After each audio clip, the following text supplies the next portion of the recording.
Hey everyone, it's Coach Tiff, and we're here to talk about nutrition.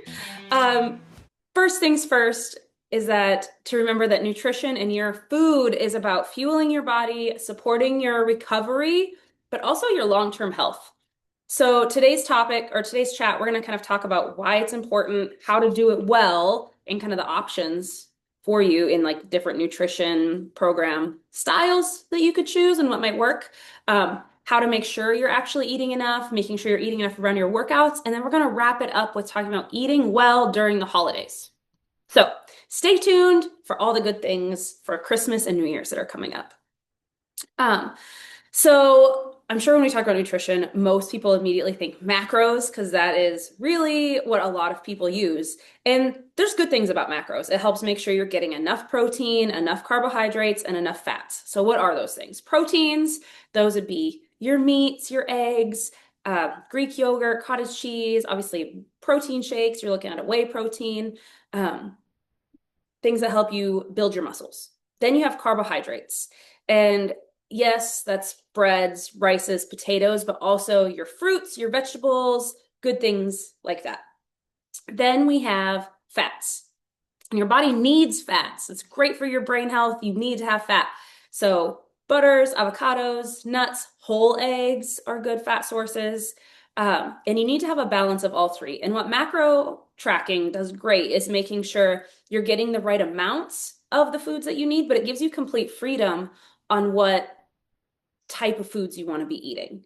So this is where it's like a pro of macros is that it's so precise. It's really great for awareness of what you're putting in your body and what it means fuel wise. And it can be incredible if you're really trying to push some fat loss, push some muscle gain, get ready for a competition. It's really great that way. It's a very, I would like to say, like specific, high powered tool. But the cons can be that you do have the freedom to eat whatever you want. Like as far as macros are concerned, you need to fill up your protein bucket, your carbohydrate bucket, and your fat bucket. And macro counting doesn't care if you fill it up with pizza and protein shakes, and protein bars and candy, or if you fill it up with some chicken and some eggs and some sweet potatoes and apples and some nuts.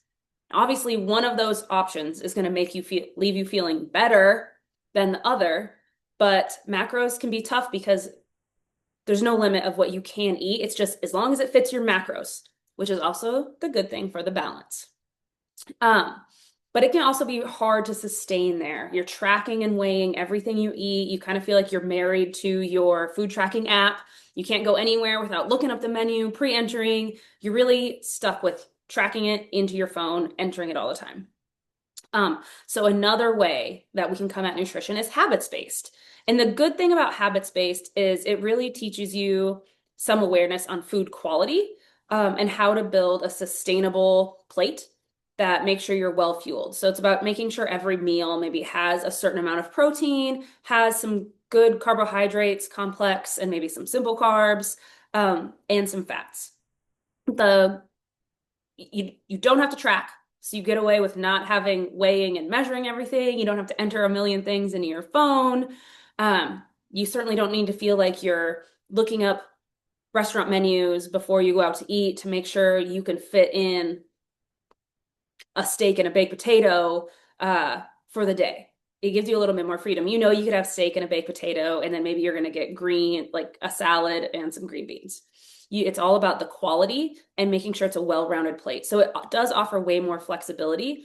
And overall health is wonderful for you because you know you're getting the good things. Some of the cons there is that flexibility of or the lack of tracking means your results might come a little slower. Not saying they will, but they might come a little bit slower. But it can feel more sustainable for someone to not have to be tracking all of their food options. I think a beautiful blend, and what I try to do with most of the Cobra clients is having a blend of that.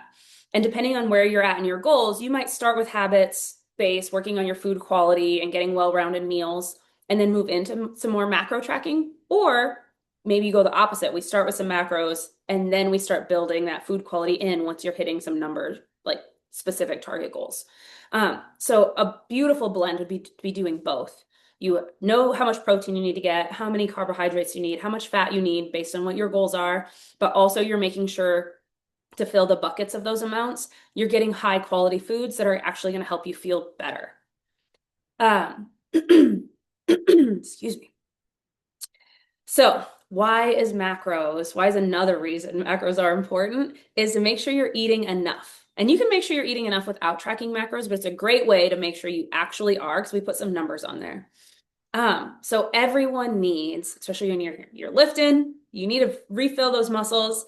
0.7 to 1 gram of protein per pound of body weight, basically. And I think a lot of you might be surprised if you entered in, tracked your food for a day. It can be hard to even get 100 grams if you're not really trying to make sure you get 20 to 50 grams of protein per meal. So hitting that protein target every day, every meal is ideal. Uh, the other number that we really want to focus on is the fiber. And again, if you're doing habits-based or macros with food quality intention, you can hit your fiber without working too hard. But for women, about 25 grams, men, we're looking at 38. And fiber, not only is it important for your digestive health, but there are so many statistics about if you get your daily recommended amount of fiber, the risk of dementia decreases 25 to 30%. So it is not only making sure you feel good and you're getting fruits or vitamins and minerals with your fruits and vegetables, it really is helping protect your longevity. And the earlier in your life that you're getting that fiber and you're getting it consistently, the bigger result of staving off dementia comes. So it's never too late to start getting the fiber, but the earlier you can start, the better. And beyond the fiber, looking at that quality. So you know how much protein you get, your 0.7 to 1.2 grams of protein per body weight, pound of body weight, if you're really trying to build. You have your fiber goal, 25 to 38. The other goal, the minimum dose, we'll call it, the minimum effective dose for fruits and vegetables is like 5 per day. Optimal would be maybe 7 to 10. And what does that look like? It looks like 2 servings per meal.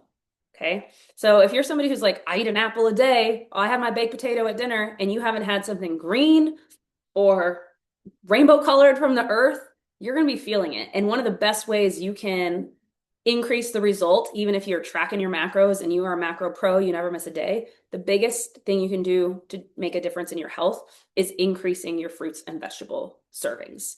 So what does that look like? So easy. Start just thinking about whatever you normally eat and what can you add in.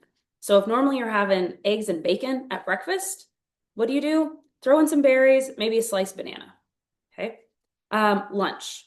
So easy to add some carrots with ranch, maybe dip it in, carrots with hummus if you like that, cucumbers. If you're making like a soup or a chili, you can add tons of veggies. Having fruit as a snack, just grab a banana instead of that protein bar or pair the banana with your protein bar. No more plain yogurt. Make sure it has fruit mixed in. And then for dinner, definitely getting those 2 servings. And you can count a potato in there also. So those are ways to make sure, like, numbers, targets that you can hit for optimal performance, optimal health, and optimal fueling. I think one of the biggest, besides eating poor quality, but when people come in, one of the biggest things that's happening is they're under underfueled. Almost nobody is eating enough. Everyone thinks they eat way too much, but usually what's happening is they're not getting enough protein, not enough carbohydrates, and tons of fat. Because processed foods, eating out, all of those things are very high in fat. So you might be feeling like you eat a ton and you're not losing weight, so you think you need to pull carbs, you need to cut your calories. Truly, most of you are not eating enough. And here's what happens. Here's things that you'll be feeling if you're not eating enough. You're gonna be hitting the wall, hitting that red line, just like in the middle of a workout, like dying, you have no energy left. You're not hitting weight numbers that you should. So if your 1 rep max is 200 and you can't even get to 155, that feels heavy, like you're probably not fueled enough. Poor sleep is one. Sleep disruption, trouble falling asleep, staying asleep. You're sore for a long time. It takes you a long time to recover, or you're sore very often. If you're 6 months to a year into your CrossFit journey and you're getting extremely sore after every single workout, you're probably not eating enough. Okay. Other signs of underfueling, cravings, especially in the evening. If you just have a sweet tooth that won't quit, you're probably not eating enough early in the day. The other thing that happens, and you wouldn't even think these would be correlated, is mood swings and irritability. So if you are finding yourself just cranky, you got no patience for anybody, check your food. Okay, maybe you're not eating enough. That could be it. The other thing that can happen is, especially if you've been training for a while, is that if workouts just start to feel harder, like nothing has changed, you're still showing up 4 days a week, like always, everything else in your life feels similar. Workouts feel harder, you probably need to up your fuel. Okay. Um, Here's some other things. This is why it's so important to actually be eating enough. The longer you undereat, the more your cortisol might stay elevated. Okay. Your body is going to always prioritize glucose for your brain for survival and let everything else kind of fall by the wayside. So if you're not having enough glucose in your system, and you need that from carbohydrates, your muscles are going to be less responsive to insulin. Obviously, you're not going to perform as well in the gym. And then insulin sensitivity can lead to weight gain, especially around the middle. Obviously, worst case, pre-diabetes. So it's so important to make sure you're staying well fueled, which is why macros are great. The other thing that happens if you're not eating enough is that you can't build muscle. You can't get stronger. Okay. So if you want to get stronger in the gym, you want to lift heavier weights, you want to feel stronger in life, you need to be eating enough. Um, I think there's some common misnomers that we eat less and that means we're going to weigh less, like the calories in, calories out model. And it's true a little bit to a point, but that's just math and it takes in no account for like our actually human biology. And you might limit your calories and you might initially get some success, absolutely. But eventually, that weight loss, you're going to plateau, it's going to slow down, and your body's going to start using your muscle mass as fuel instead of your fat stores.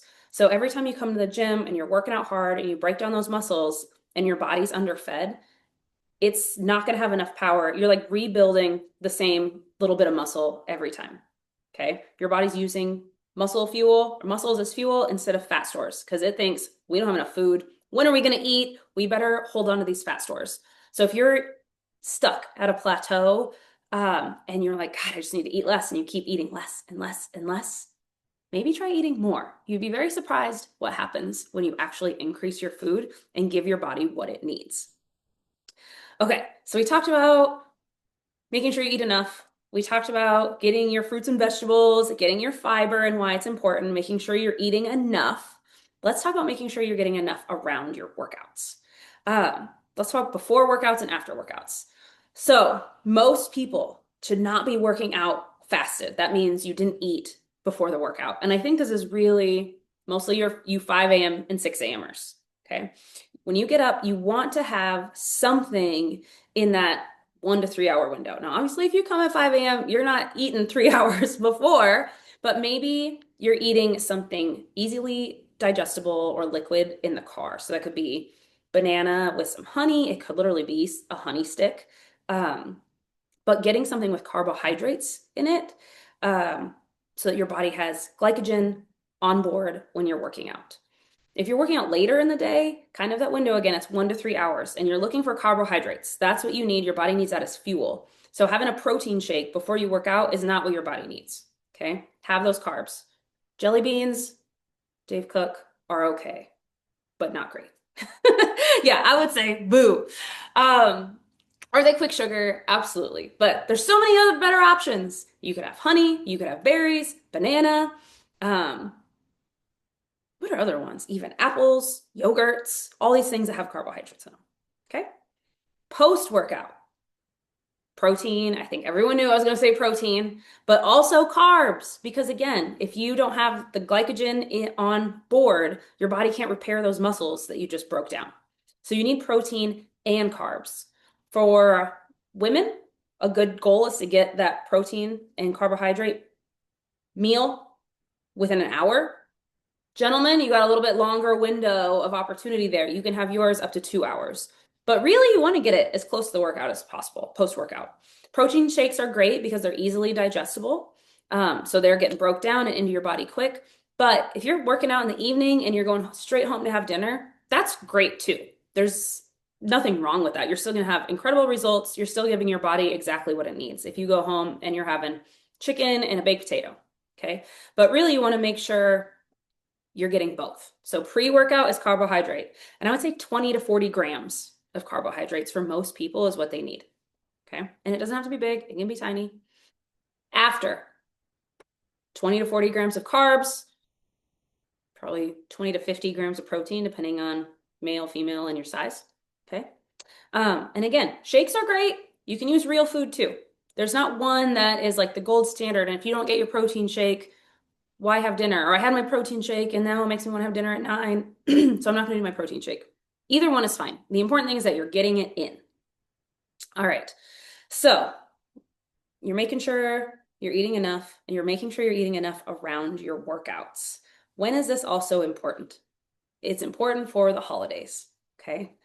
When you show up at Christmas Eve and there's a whole table of all your favorite desserts and your grandma's special cake recipe that you've loved since you were little, the best way to make sure you don't overindulge and completely binge, completely go off track is making sure you have quality food before you get to the fun food. So what does that look like? Making sure your breakfast has high protein, okay? Making sure the meal before you get there has high protein. Also, when you're at these fun events and these parties, look for protein in the serving options. The options that are laid out, get the protein first. Make that your priority. That's going to keep you full for longer, and it's going to help with some of those like blood sugar waves. It's going to help keep you a little bit more level so you don't have crashes, and then wanting to binge on some easy carbs later. So protein, water. It's so easy this time of year to go from drinking your peppermint mocha in the morning, and then you have I don't know, a sweet tea, a Diet Coke, whatever, and then you go to the party and it's wine and it's cocktails and you haven't had water all day. And that signal for thirst can often be mistaken for a hunger signal. So make sure you're getting your water in. So protein, water. Next, enjoy the things.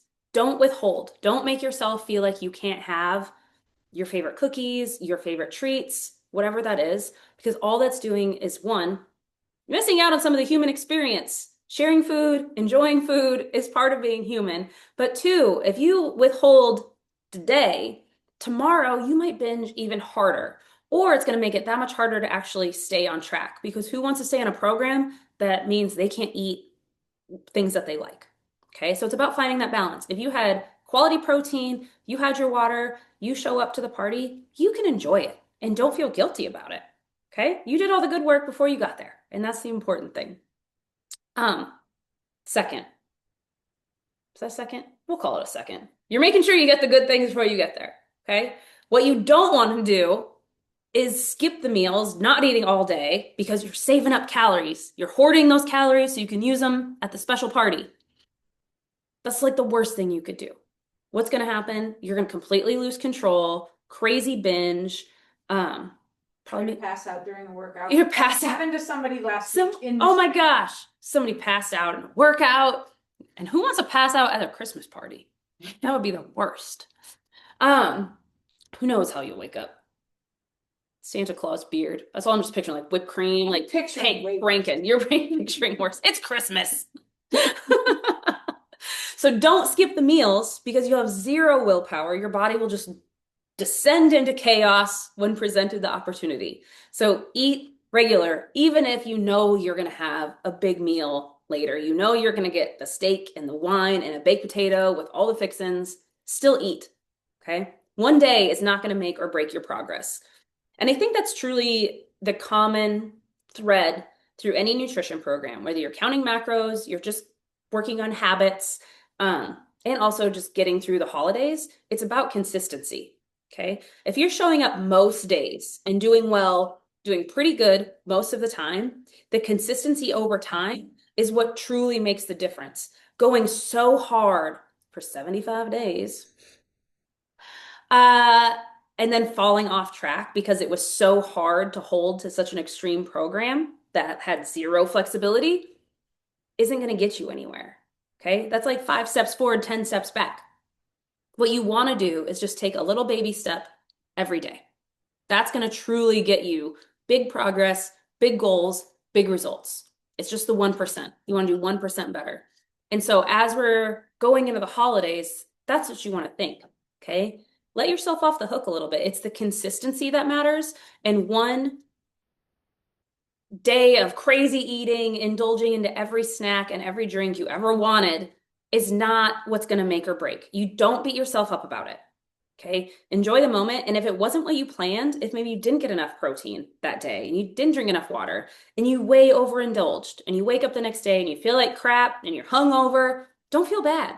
Well, you may feel physically bad, but don't feel bad in your heart. Okay. You have a whole fresh day right there. Literally every day, every meal is a fresh chance for you to do that 1% better or that 1% effort of improving your habits, your goals, and moving your path forward. Okay.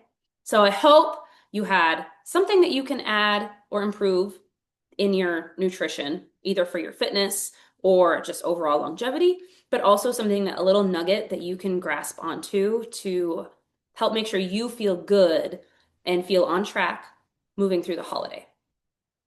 All right. We have a nutrition challenge. I don't even call it a challenge. 6-week transformation. It starts, we're going to onboard January 5th through the 9th. So during the onboard, if you sign up, we're going to meet, we're going to sit down, we're going to figure out what your goals are and where you're at now. And we're going to decide, like, are you maybe a habits-based person, or that was this hand the whole time? Maybe focus a little bit more on habits. Do you want to dive into some macros? And let's figure out where you need to be. We'll set up your habits for the 6-week transformation. Make sure you're good. We have an app here at Cobra, which is really awesome. You guys can talk to me. I'll message you back. I can see your food, see your progress. Kind of like having a little coach in your pocket all the time. Okay. But during the onboard week, we'll be getting all of that set up. Make sure your app is good to go. Get your beginning in-body scan, beginning photos, all of that things. And then the actual transformation kicks off the next week, January 12th. Okay, and it runs for 6 weeks, January 12th through February 20th. If you sign up by December 31st, you get 10% off, 10% off. Okay, and we have a couple of price options. If you're going habits-based, $200. If you end up macros, if that's what your choice is, it's $265, and I'll calculate your macros for you. We'll make sure you're eating enough, and I'll tweak them based on what your goals are. Hit me up if you have any questions about the 6-week transformation. Jill has all the details too, and I hope to see you live again.